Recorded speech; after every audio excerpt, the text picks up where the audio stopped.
It is currently 9:49 a.m. and we're here at McDo for breakfast before going to EK. Enchanted Kingdom opens at 11 a.m. so may time pa kami kumain and bumiyahe. Bumili na rin ako ng coffee para may energy ako all day since maaga nga kami gumising for this day.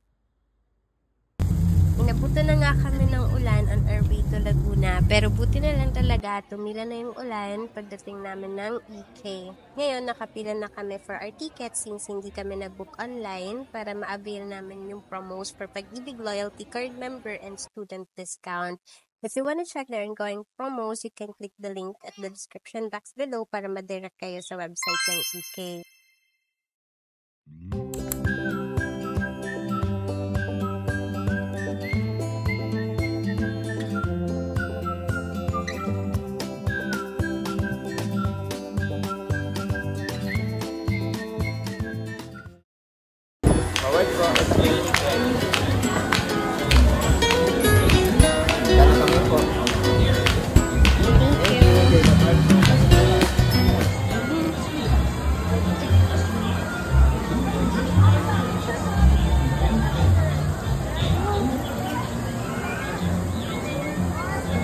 Oh guys, akala namin di na uulan pero mukhang mas lumakas pa siya. Buti na lang may baon kaming payong. I highly recommend na magdala din kayo ng payong para ready kayo rain or shine man yan.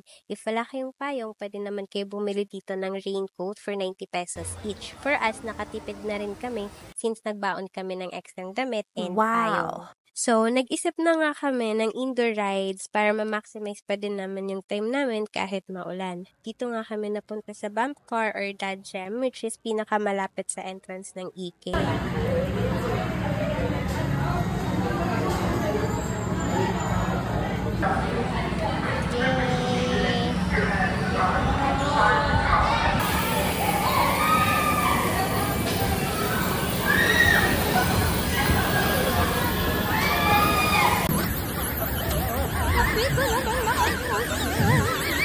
And finally, tumila na yung ulan kaya pwede na rin kaming mag-try ng outdoor rides. For our next ride, we will try the Up, Up, and Away. Dito muna kami sa mga chill lang guys since last na namin itatry yung mga extreme talaga.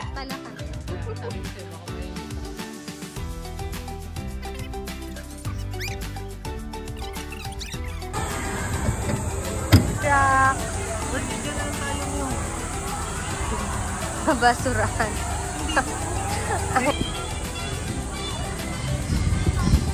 Heights na naman. Ang bilis pa naman. Kakahilo. Sobrang init na nga dito sa EK guys, kaya magpapalamig muna kami dito sa sweetening shop.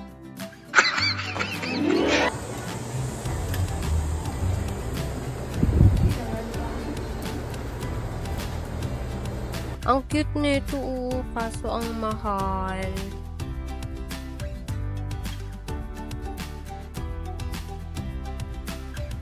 Mind you guys, there are rides na hindi kasama sa Ride All You Can ni EK such as Laser Mission 2.0, a Kaleidoscope, 7D Theater, and Fun Park.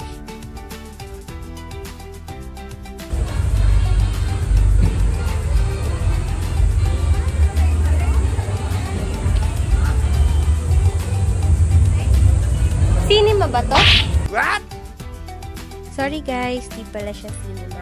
We are now at Rialto 4D and we're gonna ride the Movies Jungle Race. Sayang di pwede mag-video inside the theater but this experience is new and fun. You must try this ride. Na-enjoy namin siya, promise. Dito last time. Baka wala pa to last time. Thank you po. Thank you. Tingin?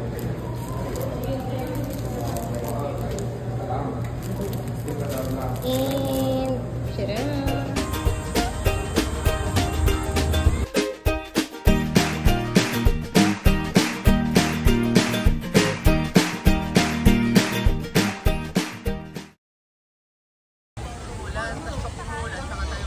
Rio Grande.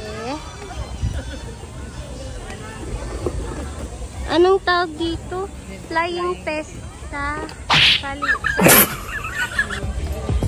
Yay! Walang pila, guys.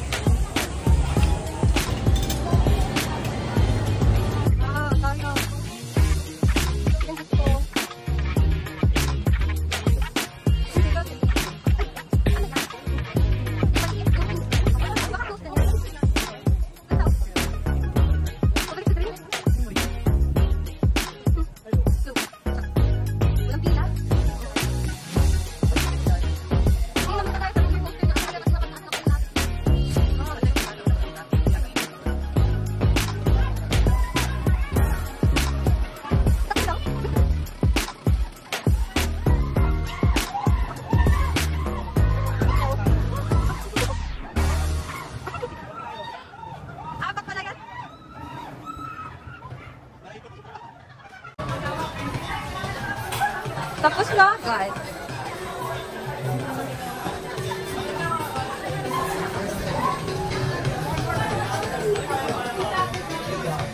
Next up is Agala. It's my second time to try Agala, so di na ako ganun ka-excited. Charot. Kidding aside, Agala is fun and refreshing too. Pwede kayo mag-iwan ng gamit sa locker for free for as long as magkakasya. Since may mahabang payong kami, dito namin sa lobby iniwan yung ibang gamit namin.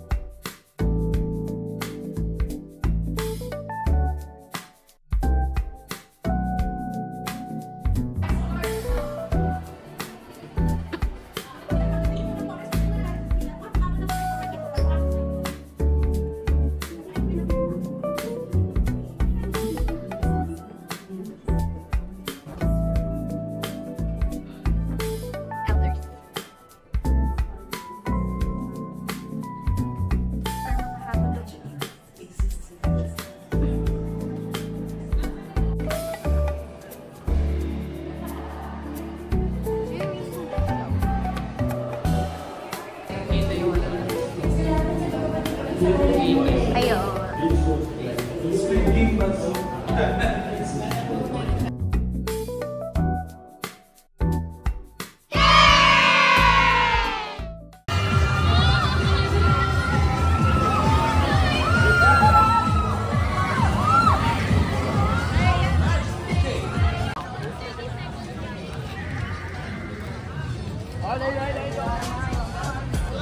Mag-swan muna tayo. Dapat nga isa, may taga-video dito, no? Kita pa lang yun. Kaya...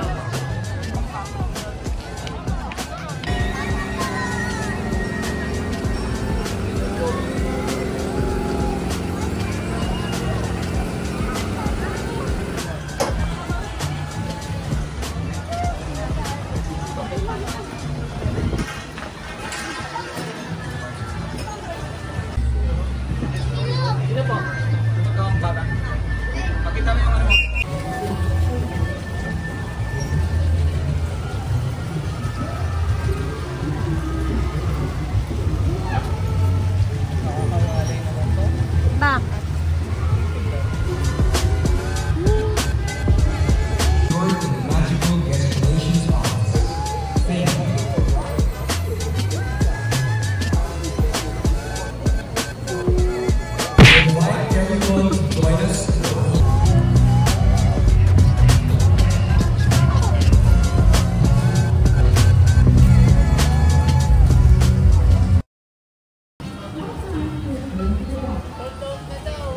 Sold out? Tatry sana namin yung Korean bingsu guys, kaso sold out na daw. Kaya dito na lang kami mag-early dinner sa food court nila. Saktong may show rin, kaya na-entertain pa din kami kahit kumakain lang.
Oh well, kakatapos lang naming mag-rides dito sa Space Shuttle guys. Di ko na siya na-record kasi papasok pa lang kami, nanginginig na ako. Pero finally, ang saya ko kasi for the first time, na-try ko rin siya. Kahit ilang beses na akong pumunta dito sa EK, ngayon ko lang talaga siya tinride. So, yeah.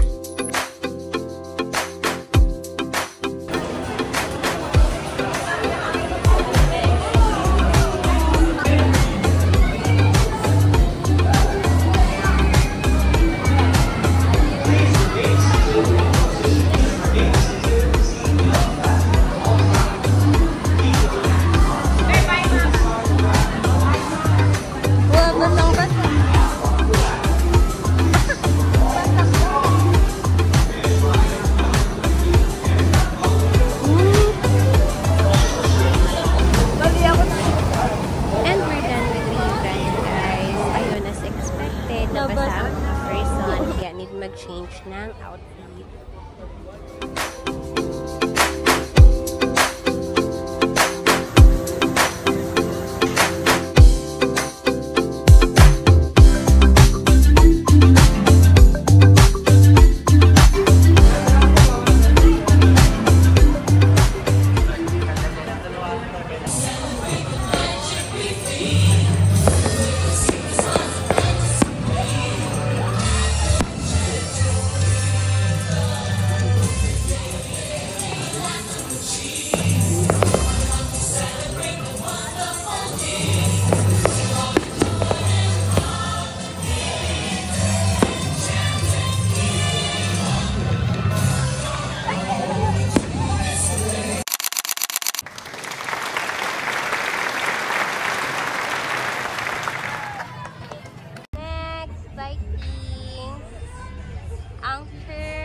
Anchor, ano nga? Away.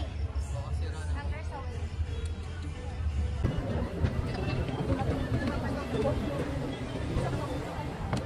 Yun na naman. Saan? Ay, dun ka na lang.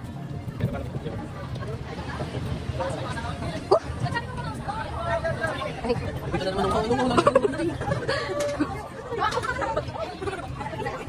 And we are now heading to Amazon Grill para i-claim yung free ice cream namin. For students, meron po kayong free ice cream. Pwede nyo siyang i-claim dito sa Amazon Grill para tong restaurant sa loob ng And this is the drop tower, guys, na gustong-gusto sana namin i-try kaso di na talaga kaya. Next time na lang siguro pag bumalik kami ulit ng EK. Now we're heading out since 8 PM na and magko-close na yung park. Bye, okay. Thank you.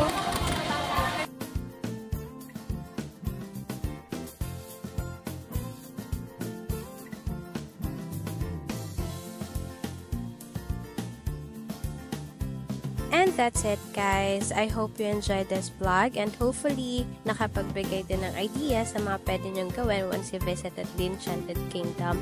Please don't forget to like and subscribe to my channel for more vlogs to come. Thank you so much for watching and I hope to see you again on my next vlog. Bye!